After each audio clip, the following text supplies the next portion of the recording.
guys, clear blue skies. It's about 9:30 on a Sunday morning, and I'm just going to take Doggy for a little constitutional, and I've seen some wild food, greens and other bits, so in a minute or two I shall be filming those. Well, there we go guys. Yeah, there's Taraxium officinale, or commonly known as dandelions. The heads can actually be made into a wine or into a marmalade type of jam. The leaves obviously in a salad. Make sure you wash them beforehand. I'll show you the reason why in a bit.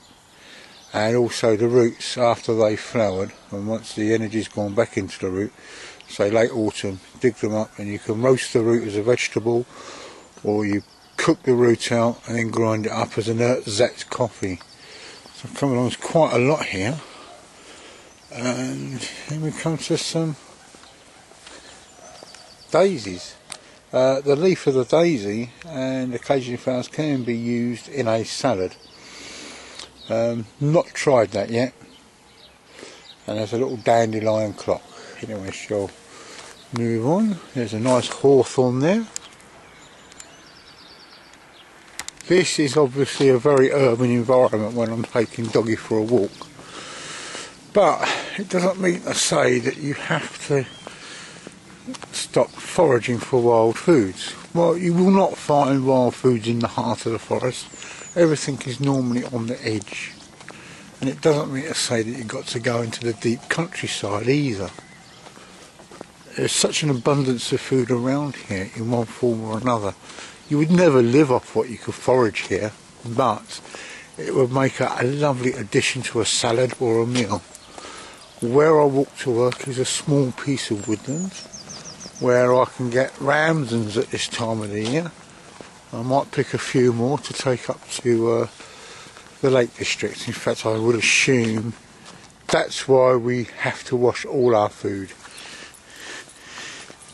If you're foraging and it's below knee height, particularly around here, wash it. There's some pine there, very tasty. Get the young needles to make into a pine needle tea. And I do believe in an island in Greece they make retsina, which is a wine with resin in it. Now here's a nice wild edible, and one of my favourites at this time of the year, and this is Jack by the Hedge, garlic mustard or hedge garlic. And this always goes well into a salad or into a sandwich. Very, very tasty. Got a lovely garlicky, mustardy taste. I've tried crushing the seeds in the past on that to see if it would actually make something, but it didn't really. There's not a lot of taste in the seeds. So we're moving around now. Of course, all the young leaves, particularly of the lime, the beech and the birch, very young leaves make a tasty salad, make a tasty green salad, something light to go with a fish you may have caught. Here's another wild edible, goosegrass, sticky willy. I'm trying to think of the Latin name, which I can't. I shall put it on the bottom of the underneath. Very tasty. Cook it up a bit like spinach. It gets rid of all the hairy bits. The seeds in the autumn can be dried and turned into a type of into a drink, into another ersatz type coffee. And coming along here, so much about. You know, spring has really sprung around here.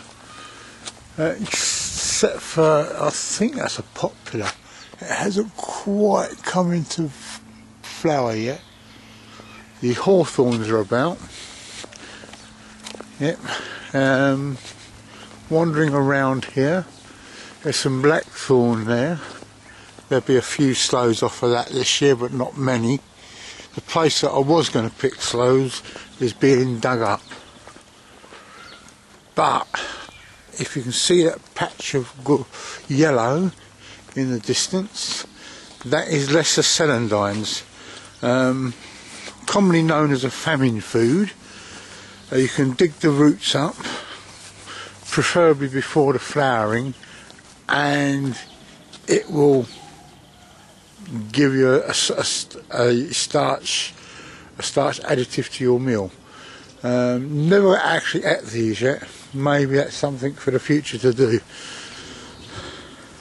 You know, famine foods are so called because people would only eat those in a famine due to excuse me, you can see how much how little the flowers are. So I'll move forward. I can see some grape hyacinths there. I'll zoom in. There we go. Very nice looking little flowers. Anyway, there's some.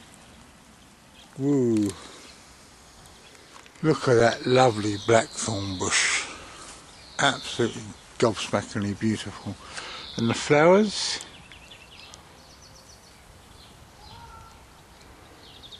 Have a lovely sweet taste to them.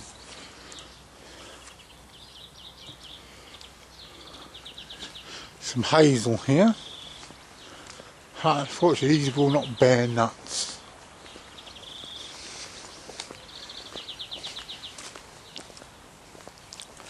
Right, as I come along here, there's a little doggy in the distance, and you can see a row of trees down there. Now these are all white beans. They produce a fruit that you can eat in the autumn. There's one or two poplar trees here, Lombardy poplars, but mostly down here is white beans. Very similar to the service. It's part of the serviceberry group, and they can be quite tasty. You have to wait for them to blet though, which is to slightly rot a little. Oh, I've just found myself a cooking griddle. Yeah, well, I'm going to take that home, I think. I was after one of these the other day. Anyway, I'm going to take a wander up that field. I think somewhere along there is some milliforum, Archelia milliforum, which is yarrow. Well, as some of you may know, I'm off the end of next week to the Lake District for 3 days. Basically 2 days and 2 nights foodie and foraging. Quite looking forward to it. It's known as the spring forager, and be doing a little video on kit that I'm taking up there. I've been having a lot of thought about kit lately. Basically it's the amount of kit that we take out with us. When you're young, you can take the world and his wife on your back. As you get older, things do get a little bit heavier, and also we do tend to take lots of unnecessary kit. Anyway, back to the foraging. Here we have the ubiquitous stinging nettle. The tipspin can be cooked up as a spinach. Obviously you can get cordage out of this as they grow older, but also you can make a cordial and a rather tasty nettle beer. Not made the cordial yet. If I can find it, there's a good stand of nettles I know of, so I might have a bash at doing that later. The mature leaves you can actually wilt over the fire, make a type of nettle crisp. It's quite tasty. Full of protein, this particular plant, and full of iron. Very, very tasty. I quite like it. Better sweated down in butter than anything else. Well, there's a very young bird up there, and that is an extremely tasty root, full of protein, full of carbohydrates rather. It is a bit of, this wouldn't be so bad getting out from out here. It's quite soft ground, but often you'll find it's in very hardy ground. The leaves are also useful because as the leaves get bigger, you can wrap your food up in it so you can cook on the fire. I'm very much an advocate of very minimal cooking equipment now. It's getting that way. I think it's the more knowledge you get, the easier it seems to eschew cooking equipment. Very tasty plant, very pretty flowers actually.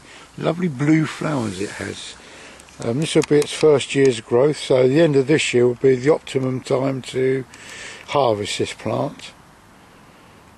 The use of a sticking stick is recommended.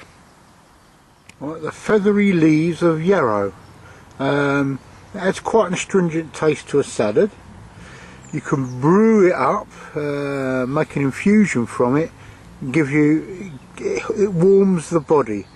And also the dried leaves and also the wet leaves will stop bleeding, helps to arrest bleeding. Very, very good for that. Always advisable to keep a little bit in your first aid kit. And again, nice little white flowers as it matures. These are quite young. The leaves on these get quite large around here. Shall harvest some soon, but not today. Right, there's a nice row of trees there, and in that row of trees are rowans and hawthorns. Both berries, very useful in the autumn. Now, I hope this has proved somewhat inspirational to show that you don't have to go to far-flung places. The urban environment can yield up some interesting wild food, and we can all forage within this environment.